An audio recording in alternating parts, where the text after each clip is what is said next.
Groups are an organizational feature that facilitate transforming related objects together. In this lesson, you will group a collection of furniture blocks and then distribute them into a number of offices. Open the group's project file to begin. Then zoom in on this office. These are separate blocks. Because I want to have the same collection of blocks in each office, it makes sense to first group them together prior to copying them.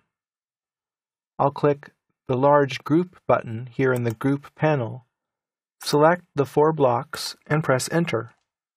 If you hover the cursor over the group, the entire thing highlights. Even though it says Block Reference in the tooltip, it really is a group. Click Copy, select the grouped objects, press Enter, and place a copy in each office. Turn off ortho if you need to, so that you can place them in this fashion. Then zoom in on the next office here, and we need to rotate this group so that it more closely parallels the angle of this wall. Select the group, and you'll see that it has a single grip. Click the grip and press the spacebar twice to cycle to the Rotate command. And then estimate the rotation so that the edge of the desk is roughly parallel to the red wall. Then go back and click the grip and stretch it over so that it's just about at the wall. It's not perfect, but it's probably close enough for the furniture. I'll press Escape to deselect the group. If you want to make a perfect rotation, you can do it in this way. Move the group, Enter, from this endpoint to some point along the wall. I'll snap to the midpoint.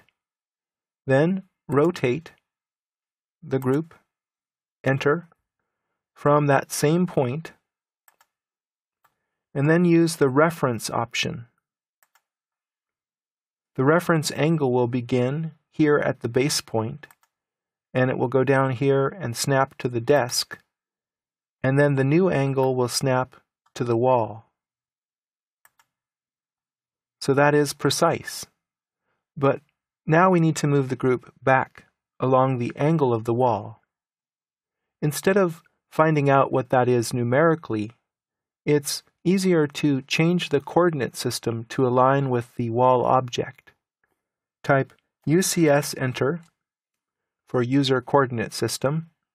Click the Object option and click on the wall.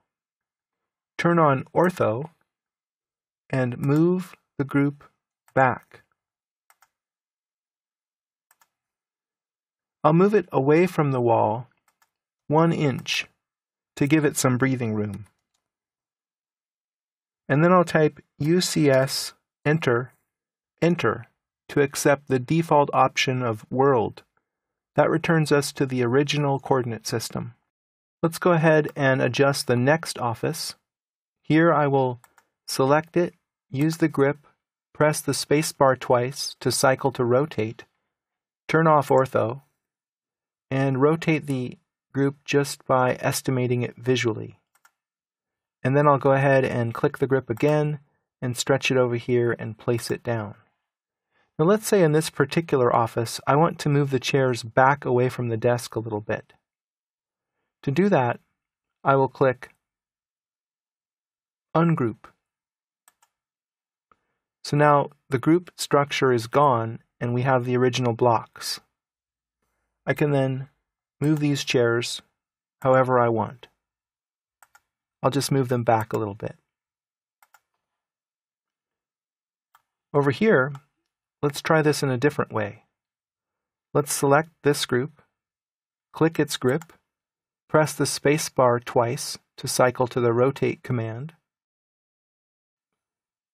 Rotate the desk approximately, and then click the grip again and stretch it over a bit. Now in this case, let's say that I want to have an extra chair over here because this room is bigger. Instead of ungrouping, let's temporarily turn off the group selection by clicking this button. Now, I'll press Escape. Now look, these are separate blocks again. So are these. In fact, you can't select any of the groups on the screen at all right now. It's almost like they were never there. Let's go ahead and make a copy of this chair. Place it over here someplace. And then perhaps we need to move all 3 chairs over, about like this. Now I'll toggle group selection back on, and you can see the group still exists. It was just toggled off temporarily.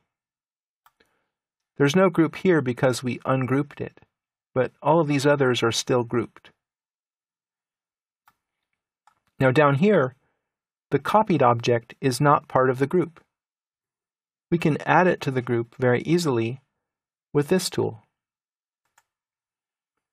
The command line says Select Group, and then it gives you the option to add or remove or rename the group.